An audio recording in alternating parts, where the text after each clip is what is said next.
Welcome back friends. तो आज हम लोग पढ़ने वाले हैं आपके पीरियोडिक टेबल का एक और मोस्ट इंपॉर्टेंट टॉपिक। वो टॉपिक का नाम क्या है? आपके इलेक्ट्रॉन नेगेटिविटी। इलेक्ट्रॉन नेगेटिविटी पढ़ने से पहले हमें कुछ बेसिक जानने थे जो हमने आपके प्रीवियस वीडियो में जान लिए हैं आयोनाइजेशन पोटेंशियल में, और सेकंड वीडियो आपकी इलेक्ट्रॉन गेन एंथैल्पी में। अब इसको पढ़ने के बाद जो हम इलेक्ट्रॉन नेगेटिविटी पढ़ने वाले हैं उसके साथ कुछ रिजेंबलेंस को देखेंगे और ये देखेंगे कि बेसिकली इलेक्ट्रॉन गेन एंथैल्पी और इलेक्ट्रॉन नेगेटिविटी में क्या डिफरेंस है, क्योंकि इससे क्या होता है बच्चों को काफ़ी ज़्यादा कंफ्यूजन होती है। तो ये सब जानने के लिए हमारा जो चैनल है शिक्षा उसको सब्सक्राइब कर लें, बगल में जो बेल आइकन है उसको प्रेस कर लें कि लेटेस्ट अपडेट वीडियो की आपके पास पहुंचती रहे। तो चलिए आज का टॉपिक जो है स्टार्ट करते हैं। तो आज का टॉपिक है वो हमारा है इलेक्ट्रॉन नेगेटिविटी। नेगेटिविटी मतलब क्या कि इलेक्ट्रॉन की टेंडेंसी। यहाँ पे सीधी सीधी बात होने वाली है किसी भी आपके किसकी टेंडेंसी की। टेंडेंसी क्या होती है? वो क्षमता होती है किसी भी इलेक्ट्रॉन को अपनी तरफ अट्रैक्ट करने की। तो आइए इसके बारे में पढ़ते हैं। The tendency of an atom to attract shared pair of electron towards itself is called electron negativity. कोई भी एक एटम की वो टेंडेंसी जो कि शेयर्ड पेयर ऑफ इलेक्ट्रॉन्स, और शेयर्ड पेयर ऑफ इलेक्ट्रॉन्स कहाँ होंगे? तो हमेशा बॉन्ड के अंदर होंगे। किसी भी बॉन्ड के अंदर उस एटम की टेंडेंसी जो कि शेयर्ड पेयर ऑफ इलेक्ट्रॉन्स को अपनी तरफ अट्रैक्ट कर सके उसको क्या कहते हैं? हम इलेक्ट्रॉन नेगेटिविटी कहते हैं। अब हम बात करते हैं कि इलेक्ट्रॉन एफिनिटी में, जिसको इलेक्ट्रॉन गेन एंथैल्पी भी कहते हैं, इलेक्ट्रॉन नेगेटिविटी में क्या डिफरेंस है।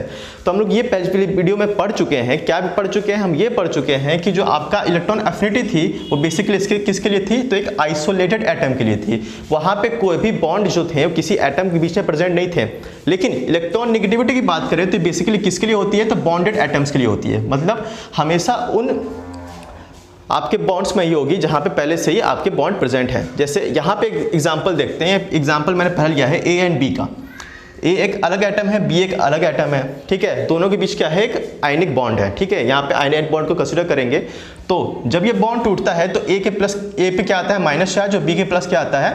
Plus charge. तो इसका मतलब ये है कि ये जरूर होगा कि जो ए की इलेक्ट्रॉन नेगेटिविटी होगी वो क्या होगी? बी से ज़्यादा होगी। तभी उसने जो शेयर्ड पेयर ऑफ इलेक्ट्रॉन्स थे वो अपने पास अट्रैक्ट कर लिए।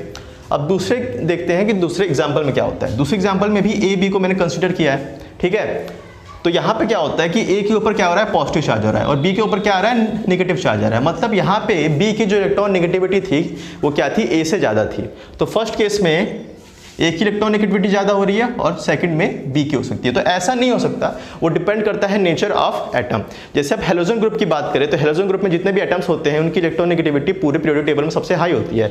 लेकिन हम एल्कली मेटल्स की बात करें या एल्कलाइन अर्थ मेटल्स की बात करें तो वहाँ पर उनकी इलेक्ट्रॉन नेगेटिविटी बहुत कम होती है, इलेक्ट्रॉन पॉजिटिविटी ज़्यादा होती है, जिसको हम अगले वीडियो में कंसिडर करेंगे।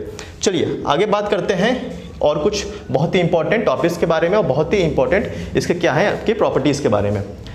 It has no unit. ये जो क्वेश्चन है पिछले बार कम से कम नहीं तो 6 की 7 बार आ चुका है, और बहुत लोगों को इसमें क्या होती है? कन्फ्यूजन होती है। पूछते हैं बच्चे, सर पूछते हैं कि सर इसकी यूनिट क्यों नहीं होती? तो बेटा इसकी यूनिट इसलिए नहीं होती, बेसिकली क्या है? इलेक्ट्रॉन नेगेटिविटी कोई एनर्जी नहीं है। अगर इलेक्ट्रॉन गेन एंथैल्पी में आपने जो पढ़ी वो क्या थी? बेसिकली एक एनर्जी थी। आयोनाइजेशन पोटेंशियल में जो चीज़ें पढ़ी उसमें भी क्या थी? एनर्जी थी, एनर्जी की रिक्वायरमेंट थी। लेकिन यहाँ पे बेसिकली क्या है? ये एटम की टेंडेंसी है। तो टेंडेंसी की बेटा कोई यूनिट नहीं होती, तो आपकी जो इलेक्ट्रॉन नेगेटिविटी होती है वो यूनिटलेस होती है, उसकी कोई यूनिट नहीं होती। अब बात करते हैं कि कौन से पहले साइंटिस्ट थे जिन्होंने इसको हम लोग के सामने लेके आया और इसको रिप्रेजेंट किया। तो पहले साइंटिस्ट का नाम था पॉलिंग। पॉलिंग ने क्या कहता है? पहली बार इसको एग्जामिन किया था और एक्सपेरिमेंट प्रूफ दिया था किसके? इलेक्ट्रॉन पॉजिटिविटी का, इलेक्ट्रॉन नेगेटिविटी का। अब हम बात करते हैं फैक्टर्स। किस फैक्टर्स के बारे में? जो इलेक्ट्रॉन नेगेटिविटी के लिए होते हैं। जो पहला फैक्टर है वो आपका एटॉमिक साइज। देखिए एटॉमिक साइज जितना ज़्यादा बड़ा होगा उतनी आपकी इलेक्ट्रॉन नेगेटिविटी कम होगी। अब ऐसा क्यों होगा? ऐसा इसलिए बेटा होगा कि जब आपका दोनों के बीच में जो अट्रैक्शन फोर्स है वो पता है बहुत कम हो जाएगा। वहाँ पे स्क्रीन इफेक्ट भी प्ले कर सकता है, जैब भी प्ले कर सकता है। तो इसीलिए जितना ज़्यादा एटॉमिक साइज होगा इलेक्ट्रॉन नेगेटिविटी क्या होगी? उतनी कम होगी, और जितनी ज़्यादा इलेक्ट्रॉन नेगेटिविटी होगी उतना एटॉमिक साइज क्या होगा? कम होगा। अब दूसरी बात करते हैं आपकी इफेक्टिव न्यूक्लियर चार्ज की। इफेक्टिव न्यूक्लियर चार्ज जितना ज़्यादा होगा इलेक्ट्रॉन नेगेटिविटी की वैल्यू भी उतनी ज़्यादा होगी। मतलब उतना ज़्यादा उस एटम की टेंडेंसी होगी उस शेयर पेयर ऑफ इलेक्ट्रॉन्स को अपनी तरफ अट्रैक्ट करने की। अब जो तीसरी आपकी फैक्टर है वो बहुत मोस्ट इंपॉर्टेंट फैक्टर है। ये आपको हर जगह पढ़ने को मिलेगा, ऑर्गेनिक केमिस्ट्री में भी पढ़ने को मिलेगा, तो इसको थोड़ा भाई ध्यान से समझना, ठीक है। Electron negativity is directly proportional to percentage s character. S character आपको कहाँ मिलता है? तो हाइब्रिडाइजेशन में पड़ता है। हाइब्रिडाइजेशन मैंने आपको पहले ही पढ़ा चुका है। तो यहाँ पे क्या होता है कि एसपी जो होता है वहाँ पे जो एस करेक्टर होता है वो 50% का होता है। तो यहाँ पे इसकी जो इलेक्ट्रॉन नेगेटिविटी होती है सबसे ज़्यादा होती है। sp2 क्या होता है? वहाँ पे जो एस करेक्टर होता है 33% होता है। तो इसकी इलेक्ट्रॉन नेगेटिविटी P से कम होती है।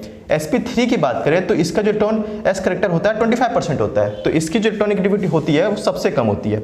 वैल्यूज़ की बात करें तो जो आपकी sp की 3.25 होती है, sp2 की 2.75 होती है और sp3 की 2.5 होती है। तो यहाँ पे सब पता चल रहा है कि जिस भी कार्बन का हाइब्रिडाइजेशन sp होगा उसकी इलेक्ट्रॉन नेगेटिविटी ज़्यादा होगी और वो सबसे ज़्यादा शेयर्ड पेयर ऑफ इलेक्ट्रॉन्स को अपनी तरफ क्या कर पाएगा, अट्रैक्ट कर पाएगा।